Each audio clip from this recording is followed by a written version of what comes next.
சகோதரர்களே, இஸ்லாமிய உம்மத்தின் பயணம் அன்றைக்கோ இன்றைக்கோ என்றைக்கோ வெற்றியை அடைய வேண்டுமென்றால் துனியால அல்லது ஆகிரத்துல இறைச்சல் தான் அவன் இதுக்கு பாக்கியம் தர முடியும் தவிர எங்களோட சக்திகளும் அல்ல, எங்களோட பலங்களும் அல்ல. தெளிவாக விளங்கிக்கோங்க.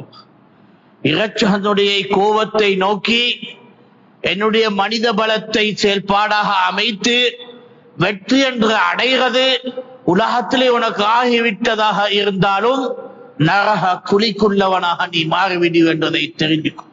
உலக வெற்றிகளும் உலக காட்சிகளும் உலகத்துக்கு பசுந்தா இருக்கும், வீரனா இருக்கும், பாராட்டமா சொல்லிப்படும். அன்றாலும் அது இறைச்சனுடைய கோபத்தின் வாசல்களா இருந்தென்றால், இறைச்சனுடைய திருப்தியை தடுக்கும் விடயங்களா இருந்தென்றால், அல்லாவின் பாதையை கெடுக்கும் விடயங்களா இருந்தென்றால், அந்த அத்தனை பலமும் அத்தனை சக்தியும் அந்த அல்லாஹ்வுடைய சாபத்துக்குள்ளதாக மாறும் என்றதிலே எந்த வேறுபாடு இல்லை.